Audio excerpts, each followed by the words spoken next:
मैं समय हूं। मेरे बहाव के रास्ते में न किसी दुख की रुकावट है, न किसी सुख की। फिर भी कभी कभी भाग्य रेखाएं मुझे भी उलझा लेती है।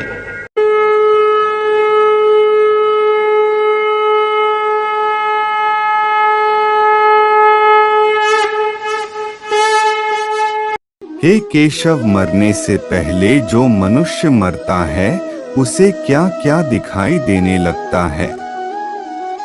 हे राजन, तुमने बहुत अच्छा प्रश्न पूछा है।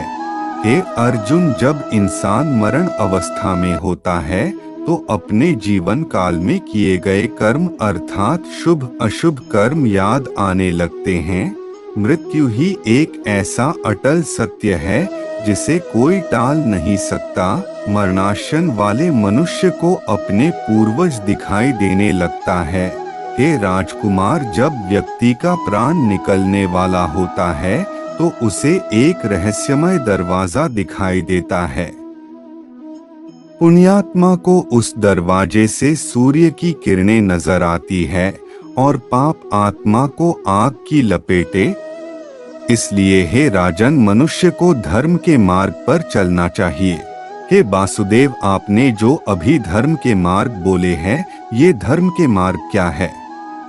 हे अर्जुन, धर्म का मार्ग उसे 30 लाख बार वृक्ष योनि में, 9 लाख बार जलचर, 10 लाख बार कृमि, 11 लाख बार पक्षी और 20 लाख बार पशु योनि में गौ शरीर प्राप्त करके मनुष्य शरीर प्राप्त करता है। हे माधव, कौन कौन कर्म से किस किस योनि में जन्म मिलता है? हे अर्जुन, हर मनुष्य को पुनर्जन्म होता है, वह उसके कर्मों पर निर्भर करता है।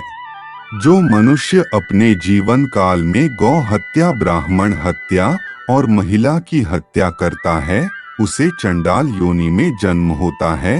दूसरों की पत्नी में गमन करने वाला व्यक्ति घोर नरक में जाता है। फिर वह कुत्ता, भेड़िया, लोमड़ी में जन्म लेता है। सोना चोरी करने वाला व्यक्ति कीड़े मकोड़े में जन्म लेता है। चांदी चोरी करने वाला व्यक्ति कबूतर में, चुगली करने वाला, छल करने वाला उल्लू में। हे केशव, क्या आत्मा कभी मरता है? हे राजन, आत्मा कभी नहीं मरता और न ही जन्म लेता है। आत्मा को न शस्त्र काट सकता है, न आग जला सकती है, न उसे पानी भीगो सकता है, न उसे हवा सुखा सकती है। जब कोई मनुष्य मरता है या आत्मा उसके शरीर को त्याग कर देता है तो उसे 3 मार्ग मिलता है: अर्ची मार्ग, धूम मार्ग और विनाश मार्ग। उसे किस मार्ग पर चलाया जाए यह उसके कर्मों पर निर्भर करता है।